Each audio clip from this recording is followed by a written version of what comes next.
Olá pessoal, novamente eu tô tendo uns problemas novamente, sempre os problemas técnicos do começo da nossa live.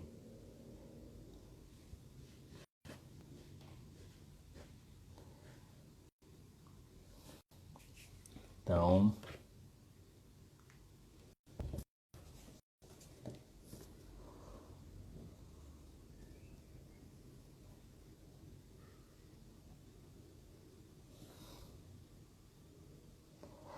desculpa ter encerrado, mas tá tudo. Só fui conversar aqui com um convidado aqui, teve um problema aqui de conexão aqui. Então, vamos ver se eu consigo chamar ele.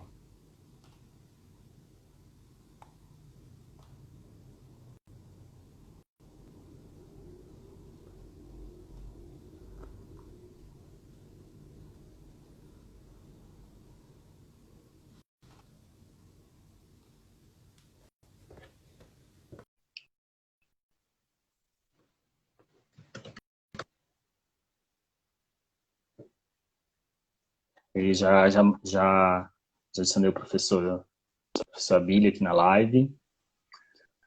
Cá estamos. Aí, professor. Nossa, eu tô morrendo de nervosismo.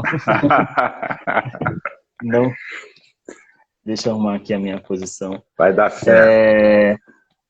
Tô morrendo de nervosismo, assim, falar com o senhor, assim, para mim é uma honra, assim, toda vez que a gente tem que encontrar com o senhor, falar com o senhor, assim, eu morro de medo de me cometer um gafe. Imagina. Bom, O som tá deixa eu bom? estamos fazendo novamente. Tá O me som tá ouvindo? bom. Pessoal, o som tá... Você está ouvindo o som do professor? Henrique, você está ouvindo o som do professor Abílio? O Henrique é o nosso coordenador. Tá. Aí, então deixa aqui, mas só posso eu desmaiar aqui agora.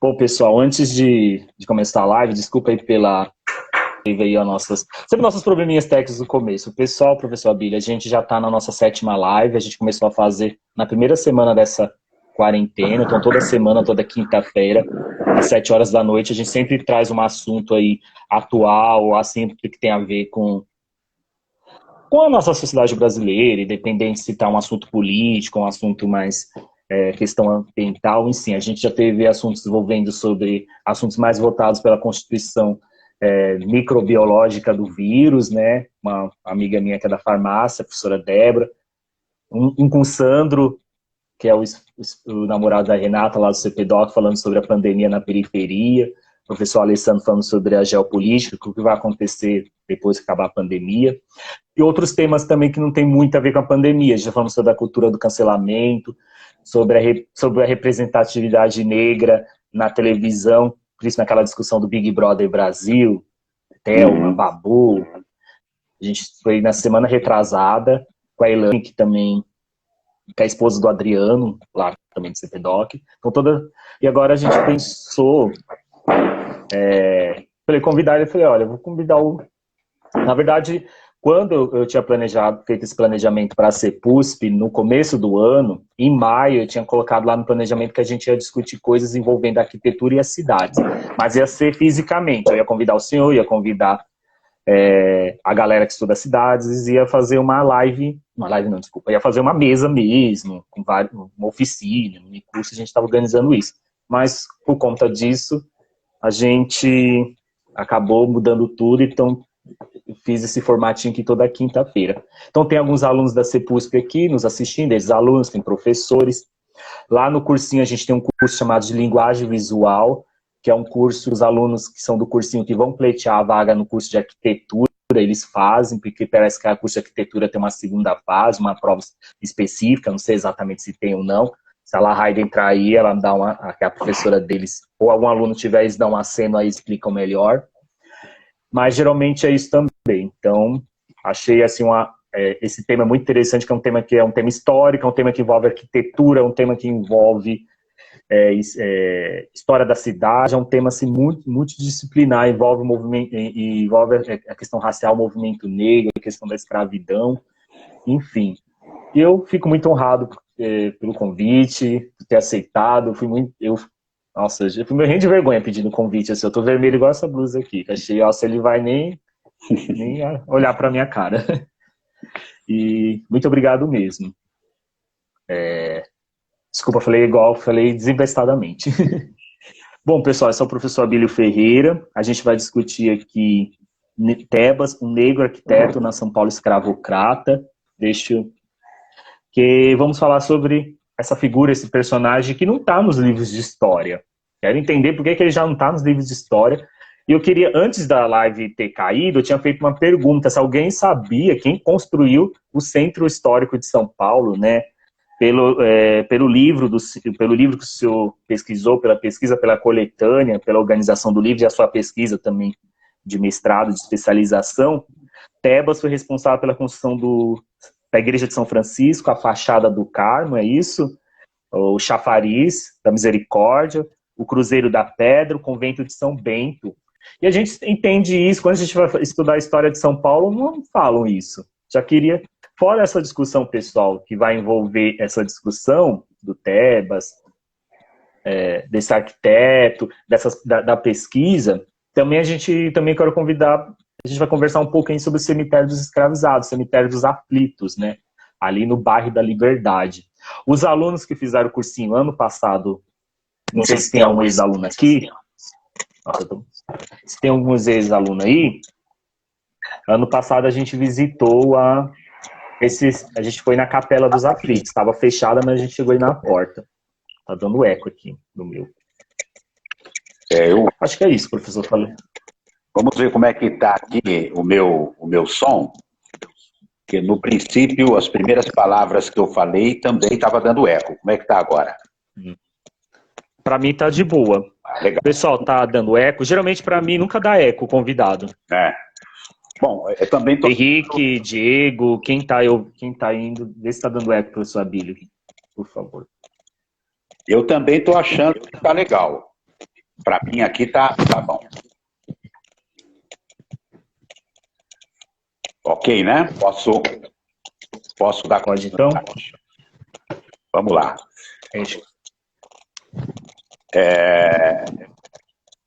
Nossa, acho que agora assim, eu mudei a posição. Essa semana eu mudei a posição da mesa, então ainda estou habituado à posição das coisas. Podemos ir? Podemos ir, fica. Vamos lá. Eu quero colocar o Tebas num contexto aqui para a gente poder aproveitar o máximo possível esses momentos aqui que a gente está conversando sobre esse tema, né? Como você falou no início, o falar sobre o Tebas desperta uma série de questões, não é uma discussão sobre arquitetura apenas, é uma discussão sobre cidade, é uma discussão sobre a racialização do debate sobre o espaço urbano, né? É uma discussão sobre centro e periferia, é uma discussão sobre linguagem, enfim, implica uma série de questões. Então eu queria situar o Tebas, primeiro dizendo como é que eu tive contato com esse personagem, né? Eu trabalhei na assessoria de comunicação da subprefeitura de Cidade Tiradentes, entre junho de 2013 e dezembro de 2015, e agora sim, está dando um eco aí. Tem uma repetição da minha voz.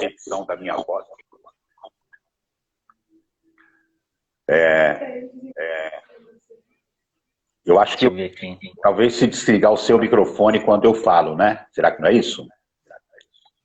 Pode ser.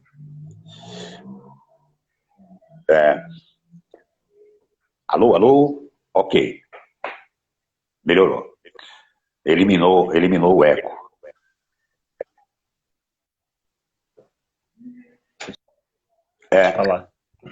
Então, o que é... Nós estamos falando com o público de São Paulo, né? São moradores aqui da capital. Então, as pessoas que estão nos ouvindo sabem, têm essa referência do que é o distrito de Cidade Tiradentes, né? Que fica a 35 quilômetros aqui do Marco Zero da cidade. Cidade Tiradentes ela virou, esse lugar é um conjunto de conjuntos habitacionais, é um complexo, o maior complexo habitacional da América Latina, né? Começou a ser formado em 1975, com o primeiro conjunto lá no chamado Prestes Maia, na divisa com Guaianazes. Todo esse território, inclusive, era Guaianazes, né?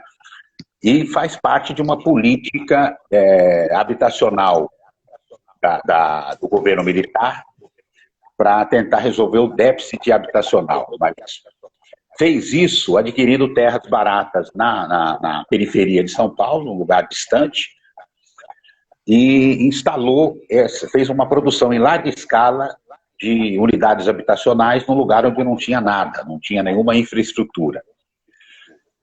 A população que foi para lá foi majoritariamente negra, né? A cidade de Tiradentes é o terceiro distrito com maior percentual de pretos e pardos autodeclarados hoje da cidade de São Paulo.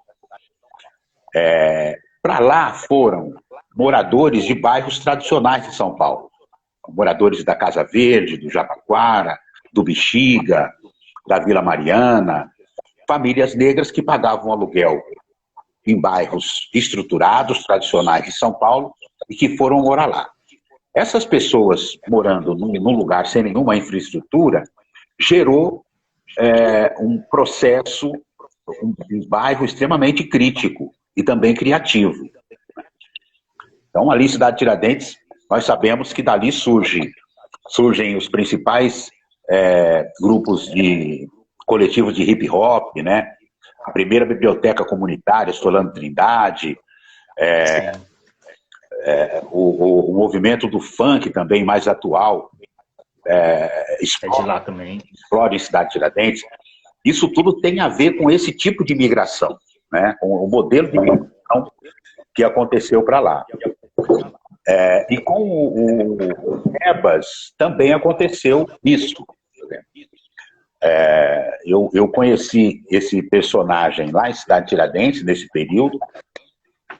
É importante chamar a atenção para o seguinte: o Tebas atua aqui no Triângulo Histórico de São Paulo, né, que é formado por esses três vértices, os três conventos, né, de São Paulo: São Bento, São Francisco e Carmo. Esses são os três vértices do Triângulo. Desde a formação primordial de São Paulo, é assim que a cidade que o território paulistano vai ser ocupado no topo do Planalto.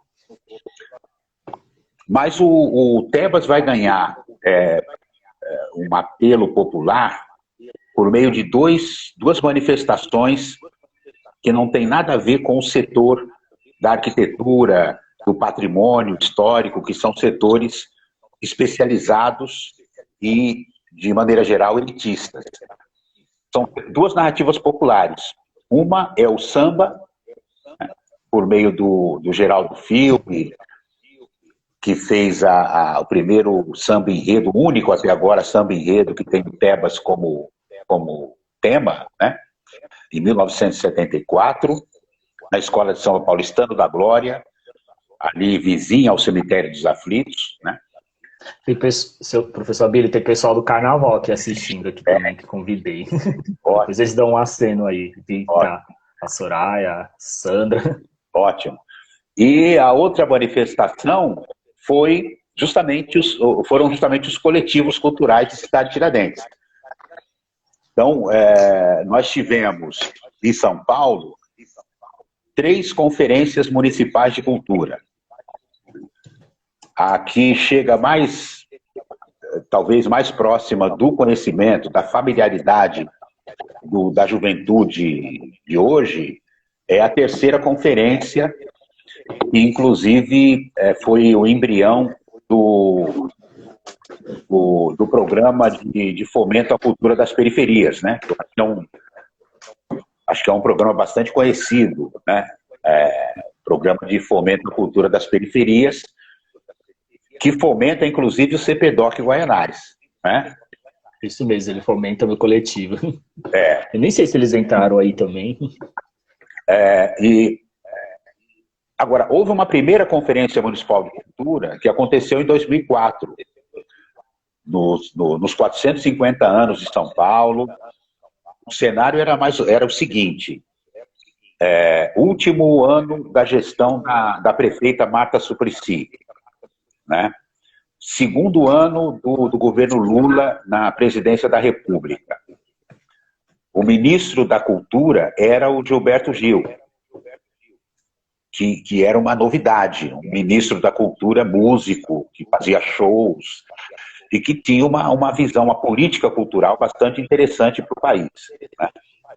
Então, o ano de 2004 foi um ano muito especial em que se realizou a primeira Conferência Municipal de Cultura, que teve quase 3.000 participantes, né, delegados eleitos, centenas de delegados eleitos, pré-conferências institucionais que aconteceram na Funarte, pré-conferências territoriais nos 4 cantos da cidade, né?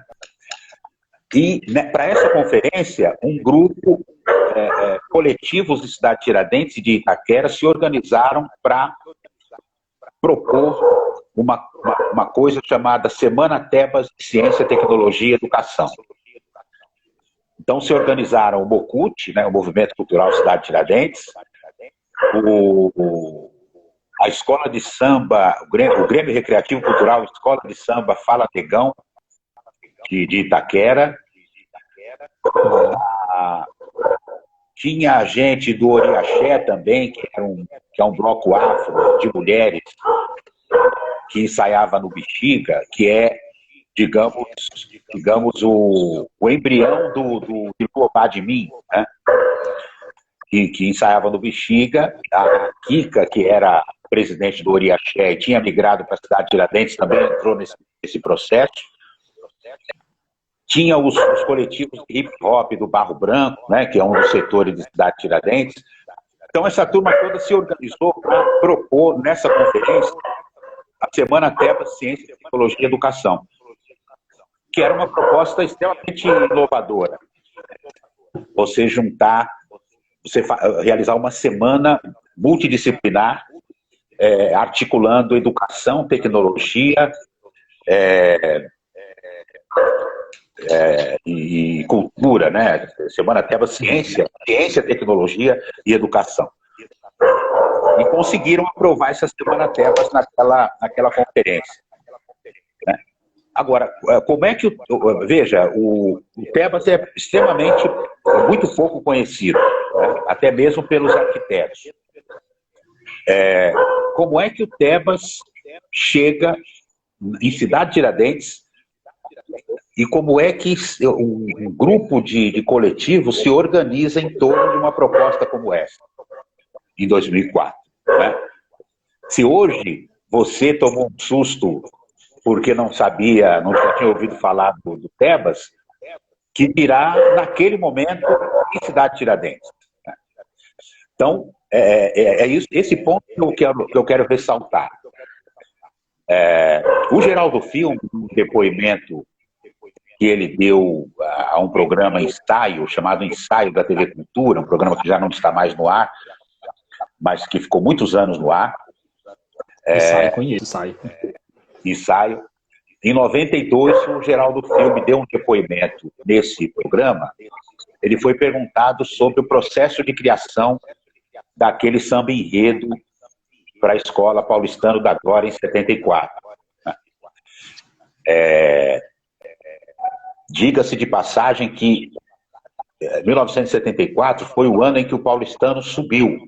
O paulistano chegou ao grupo especial, né?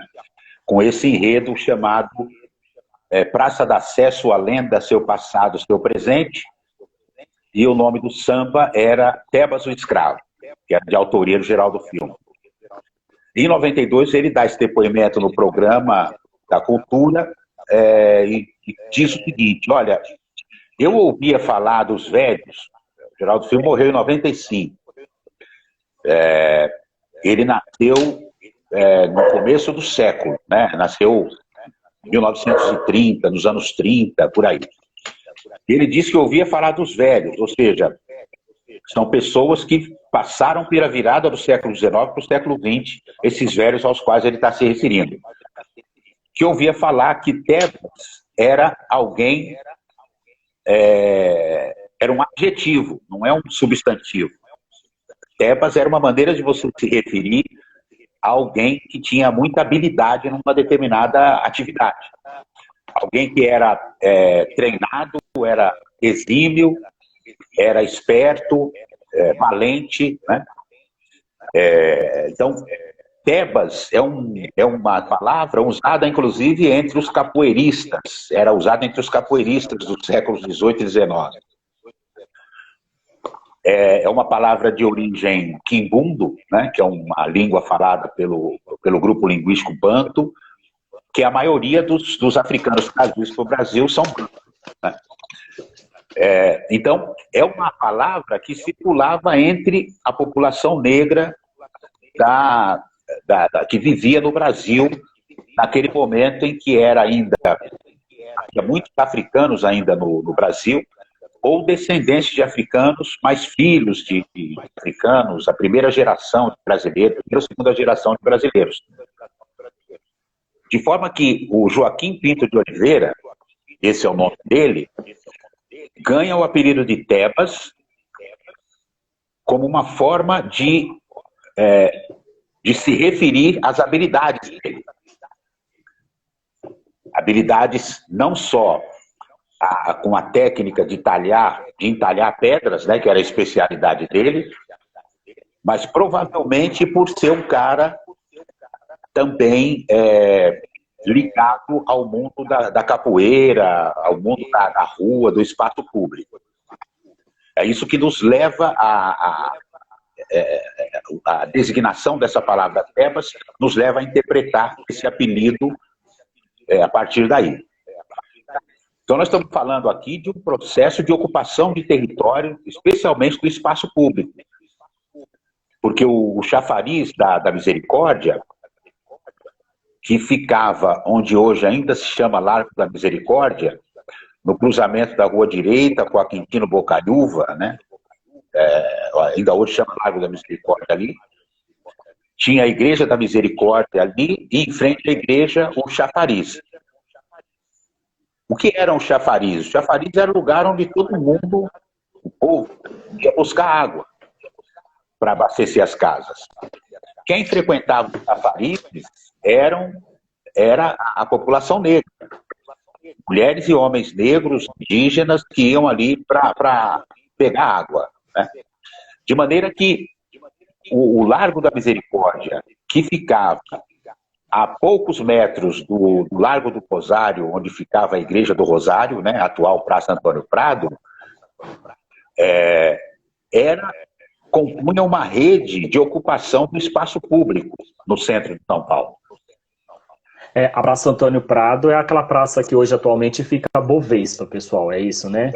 A praça onde hoje fica a Bovespa, onde ficava o Largo do Rosário, o cemitério dos homens, da Irmandade dos Homens Pretos do Rosário, e a Igreja do Rosário dos Homens Pretos, que no começo do século foi transferida para o Largo do Paissandu. Né?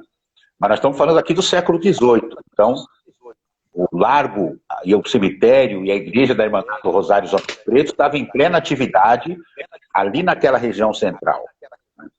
Então, o Largo da Sé, o Largo da Misericórdia, o Largo do Rosário, são lugares, assim como o Pix, né? A região do Pix, ali, onde é hoje a Praça da Bandeira, a estação Anhangabaú do metrô, o Largo da Memória, são lugares frequentados pela população negra, né?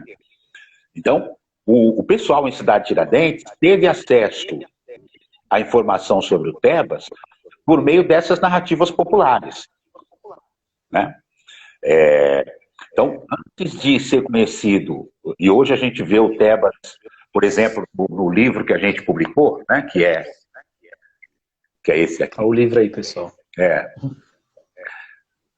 Já deixamos a informação de antemão que ele vai estar disponível em PDF para ser disponibilizado, distribuído aí para os interessados. Aqui nós reunimos 4 especialistas, né? O presidente do Sindicato dos Arquitetos do Estado de São Paulo, Maurílio Chiaretti, a Emma Young, que é uma norte-americana, uma historiadora norte-americana da Universidade Federal de Nova York, o Ramati Jacino, que é professor da Universidade Federal do ABC, e o Carlos Cerqueira, que é um historiador do IFAM, né, já aposentado, mas que foi historiador do IFAM por mais de 30 anos. Todos sabem que o IFAM é um instituto do patrimônio histórico e artístico nacional, né? E eu, como organizador desse livro, que não sou um especialista, mas sou um divulgador de todas essas pesquisas. O meu artigo nesse livro chama-se Tebas e o Tempo, em que eu desenvolvo uma cronologia sobre as manifestações escritas sobre o Tebas desde 1899, final do século XIX, até a atualidade, como uma maneira de auxiliar, de fornecer pistas para novas pesquisas sobre o Tebas, né?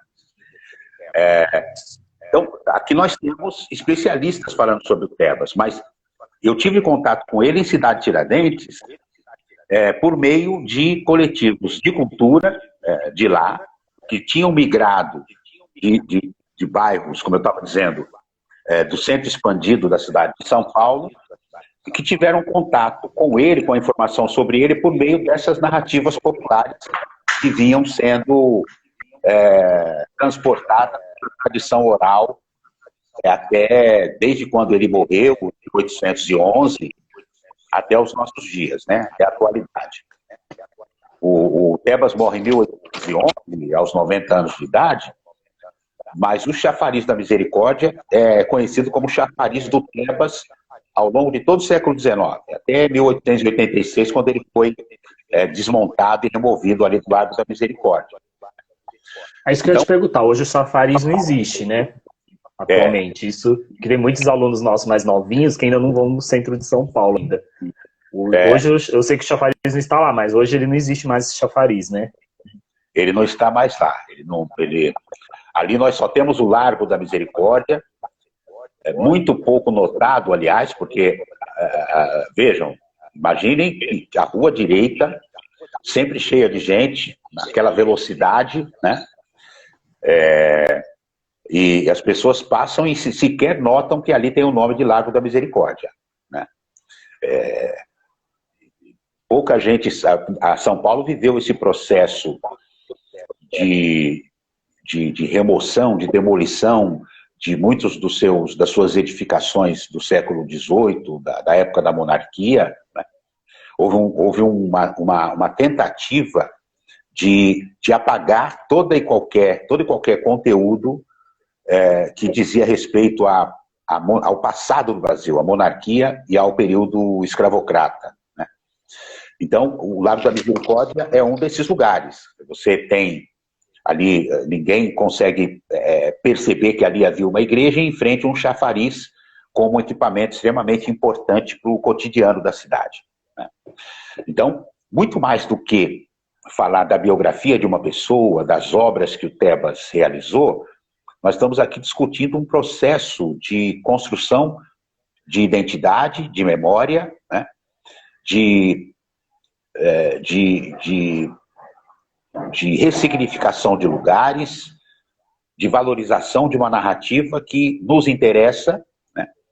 e que a gente pode considerar que foi uma tentativa frustrada das elites paulistanas de apagar essa história, porque se ela tivesse sido apagada, nós não estaríamos aqui discutindo isso, né, nesse momento. Você quer passar para alguma... Acho que seria interessante a gente abrir para umas perguntas, para eu não ficar me alongando aqui num monólogo, aqui, né? Eu acho que cria uma dinâmica mais interessante. Sim. Então, pessoal, então, nesse momento aí, alguém querer fazer alguma pergunta, algum comentário aí, escreve aí embaixo. O pessoal começa, daqui a pouco, quando começa mais pro fim, eles começam a perguntar. Pra caramba. Na hora, quando a gente a pergunta, é sempre um silêncio ensurdecedor. Eu... Agora, enquanto isso, eu vou comentando eu aqui tenho, o mas seguinte. acho que eu... Como? Não pode falar. Você tem uma pergunta? Não, na verdade é o meu som que tá ruim, mas não tem nada a ver com o senhor. Eu que tô tentando agitar o meu som aqui. Eu também estou ouvindo, minha voz está duplicada. Eu tenho um eco, né?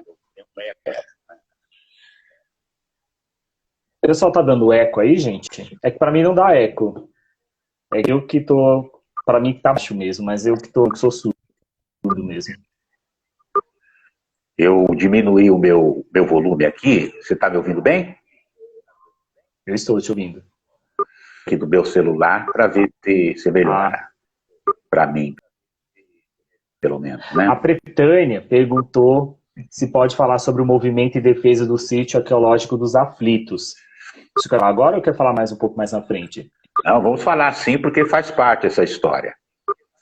A Pretaína é a Taína, né? A Taína é assessora da deputada estadual Érica Malunguinho, né? Historiadora da Unicamp.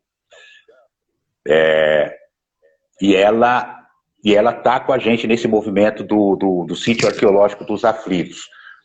Faz parte da história do Tebas, porque o que é o cemitério dos Aflitos? Nós sabemos que houve no Haiti uma revolução, né? Os negros escravizados no Haiti tomaram o país de assalto, mataram os brancos do país e fundaram uma república negra, né? Em 1700, que isso terminou, essa rebelião terminou em 1789, se não estou enganado, mas foi ali no final do século XVIII,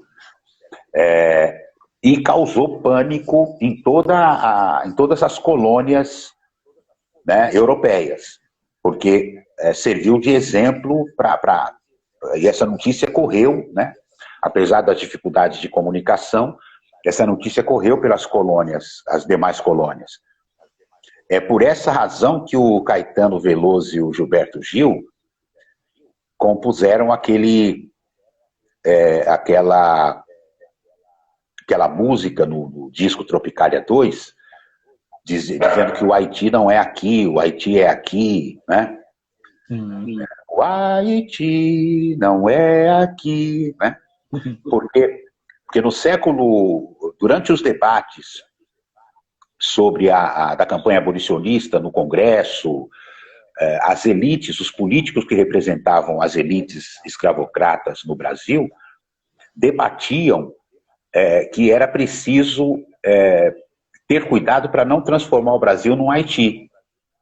Porque havia o exemplo do Haiti. Imagina, o Haiti era um país minúsculo diante das dimensões do Brasil, né, e diante da população escravizada que havia no Brasil. Se a população escravizada no Brasil se rebelasse como os negros haitianos fizeram, nós teríamos, isso seria um massacre ainda maior do que foi o do Haiti, e nós teríamos um país de dimensões continentais, dando um outro exemplo muito ruim para as elites que dominavam, que se beneficiavam da exploração da mão de obra escravizada em todas as colônias das Américas, né? Então havia um medo, um receio muito grande de que o Brasil repetisse a experiência do Haiti. E houve experiências aqui que se inspiraram na Revolução Haitiana, como foi o caso da Conjuração Baiana, né, da Revolta dos Búzios, né, tem vários nomes, Revolta dos Alfaiates, ou Conjuração Baiana, ou Revolta dos Búzios, que aconteceu mais ou menos naquela época também, no final do século XIX.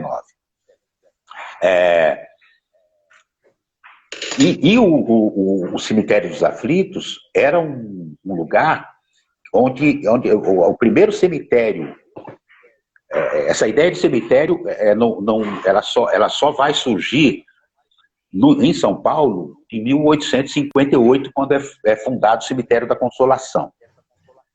Em 1858, né? E vai surgir como uma ideia de sepultar pessoas em cemitério, que era algo muito inovador, muito, muito diferente para os costumes. Tanto que houve movimentos populares contra os cemitérios, né? Movimentos chamados cemiterada, né? Que eram as pessoas achavam um absurdo você enterrar corpos em cemitérios, porque o cemitério, as pessoas, os corpos eram enterrados nas igrejas.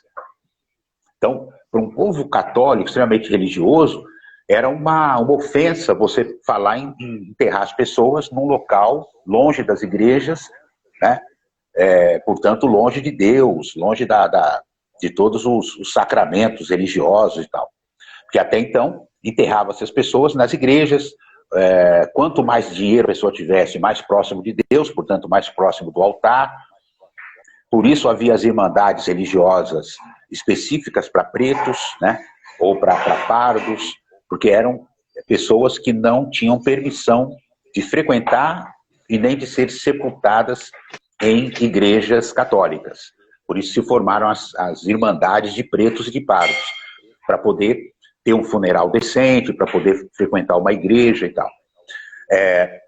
Mas o cemitério dos aflitos existe antes de que fosse oficialmente criados os cemitérios. Então ele começa, as pessoas que eram enforcadas, onde hoje é a Praça da Liberdade, ali no metrô Liberdade, né?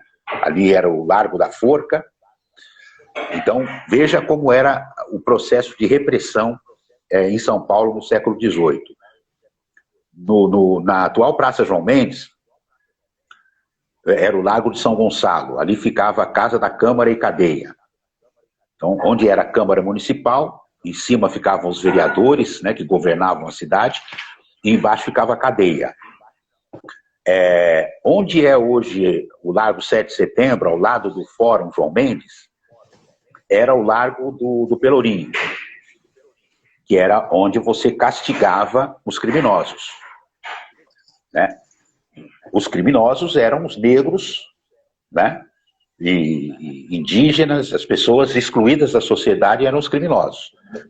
Então você prendia na cadeia, no Largo São Gonçalo, ali mesmo no largo você castigava, né? E depois, exatamente, atrás da Igreja da Sé, né? Que é onde fica a Praça João Mendes, e ao lado do Fórum João Mendes, portanto a justiça que permanece ali, né? Ainda hoje criminalizando a população mais pobre e preta e tal.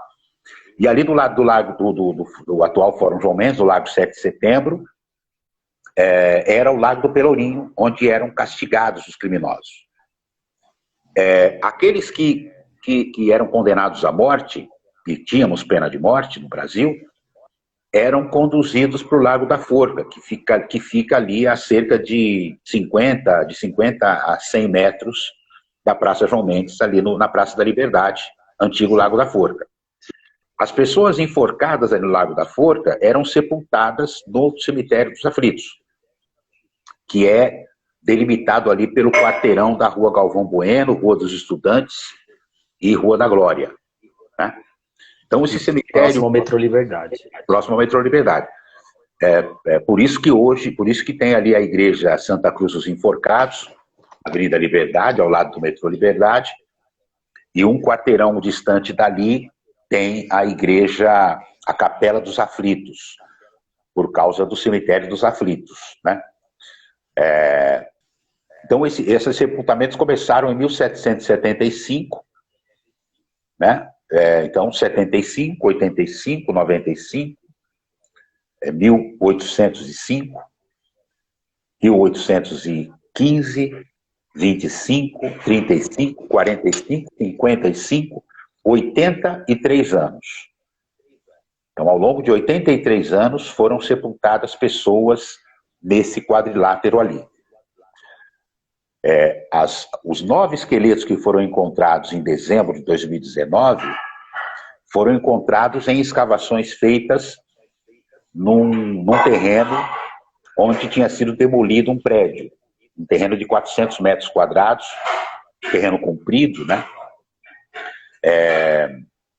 Do tamanho mais ou menos de uma quadra de futebol, mais comprida, quadra de futebol de salão, mais comprida, né? Num lugar onde que está todo coberto de concreto e asfalto, né? Então, quando o prédio foi demolido, na metade do ano de 2018, o Departamento do Patrimônio Histórico, que já tinha mapeado aquele lugar como uma área de interesse arqueológico, embargou a obra que estava para começar, para construir um shopping ali, um mini shopping chinês, embargou essa obra e solicitou que os técnicos do IPHAN e do DPH pudessem entrar ali e fazer a prospecção, a escavação. Então foram encontrados 9 esqueletos ali, num espaço muito pequeno. Se, digamos que aqueles prédios todos, nesse quarteirão, que é um quarteirão, digamos, mais ou menos do tamanho da Praça da Sé, um pouco menor que a Praça da Sé, né? Se você demolisse todos aqueles prédios e fizesse escavações ali, você ia encontrar um número muito maior de esqueletos, né? Porque durante 83 anos houve sepultamentos ali. É um local que é análogo ao Cais do Valongo, no Rio de Janeiro, né? Então, esses 9 esqueletos que foram encontrados ali, eles são representativos de toda uma população, né, que era castigada, criminalizada, castigada e executada nesse território, né, que se estende desde da atual Praça João Mendes, passando pelo Largo 7 de Setembro ali, subindo a Avenida Liberdade, passando pela Praça da Liberdade e a Rua da Glória, né? Ali ficou famoso o enforcamento do cabo Francisco José das Chagas, né, o Chaguinhas, né, que foi um cabo que liderou uma rebelião de militares brasileiros em 1821. 1821 é véspera da independência do Brasil, né? Portanto, havia uma tensão muito grande entre os brasileiros e os portugueses. E o caso do Chaguinhas foi justamente esse.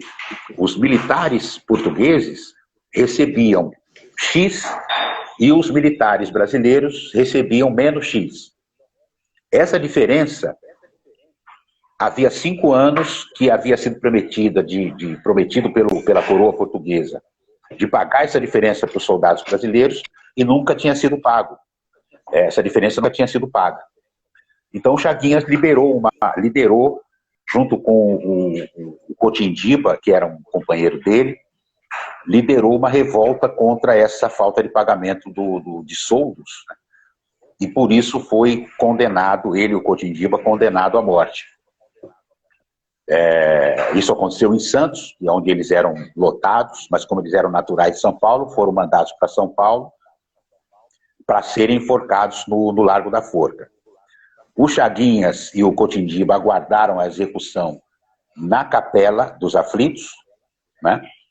E depois foram levados para o Largo da Forca, a poucos metros dali, para serem enforcados.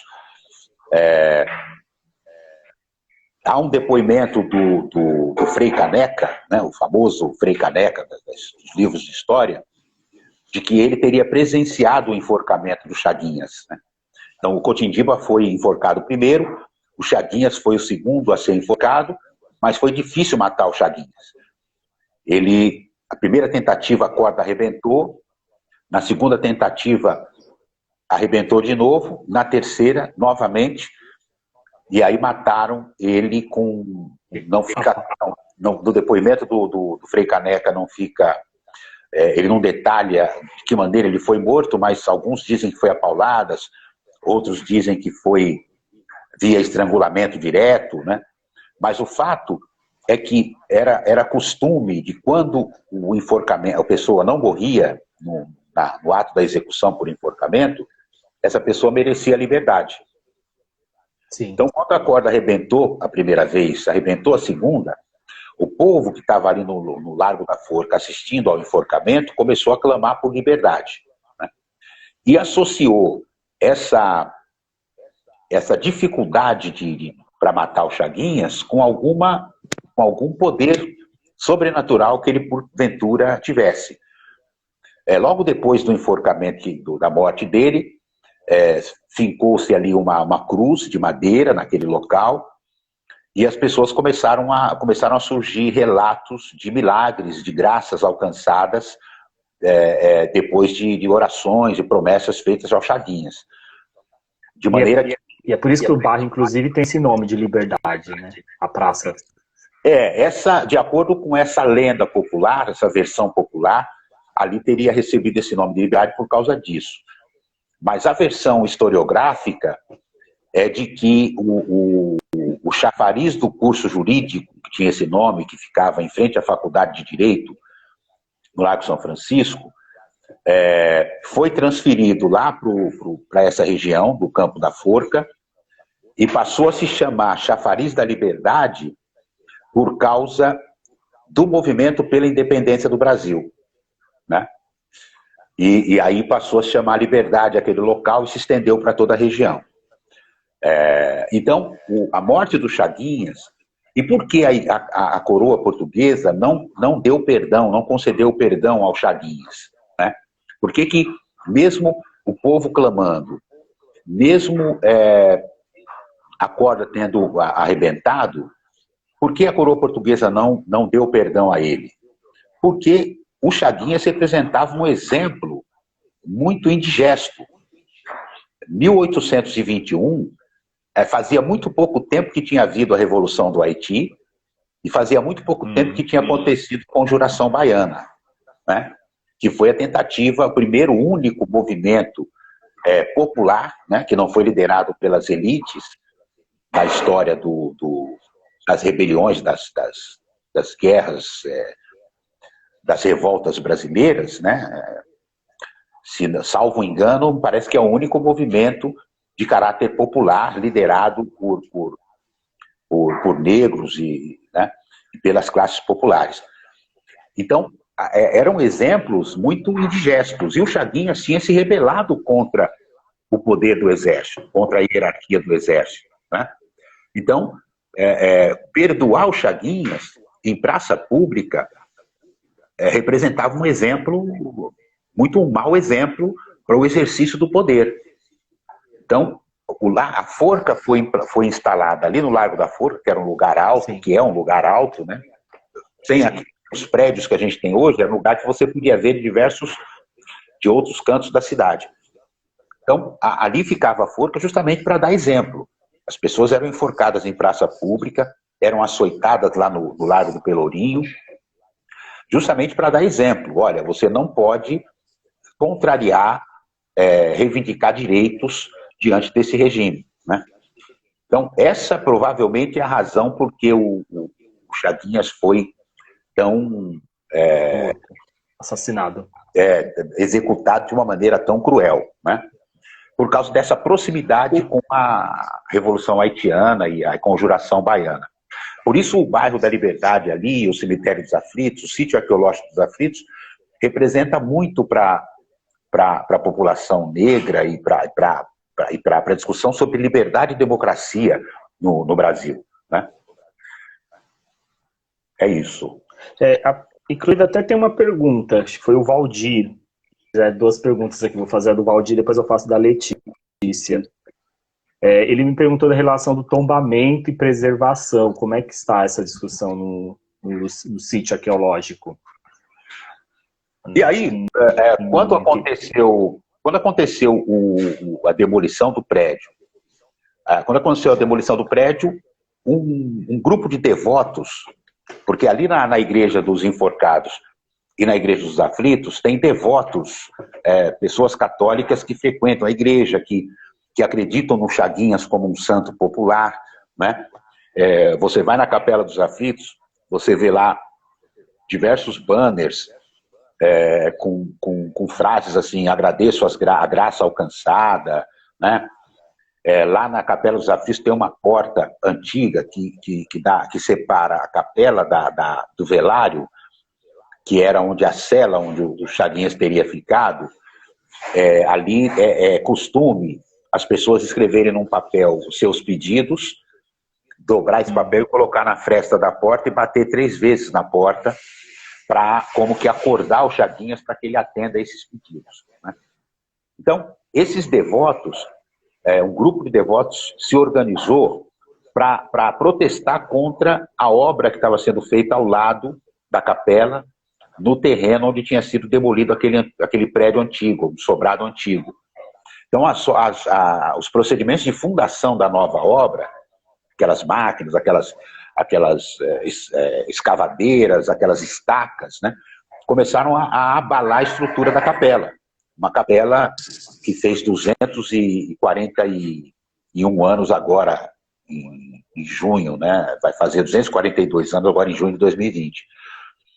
Esses devotos se reuniram e escreveram uma carta, criaram informalmente um grupo chamado União dos Amigos da Capela dos Aflitos, né, UNANCA, e escreveram uma carta aberta para a população e também para as autoridades responsáveis, para a Cúria Metropolitana, que é proprietária daquela área e da capela, para a Conferência dos Bispos do Brasil, para o IFAM, para o CONDEFA, para o Departamento de Patrimônio Histórico, enfim. Entregaram nesses órgãos e passaram a distribuir essa carta para a população. Logo em seguida que começa esse movimento, começou a haver uma aglutinação de pessoas, o movimento negro também começou a apoiar essa iniciativa, começou a haver, inclusive, manifestações culturais no Beco dos Aflitos, né? Uma dessas manifestações, inclusive, é a do Niquimpa, né, que é o núcleo de cultura e de culturas negras e periféricas, que ocupou o Beco dos Aflitos no ano passado, lá. Enfim, começou a gerar todo um movimento em torno dessa questão.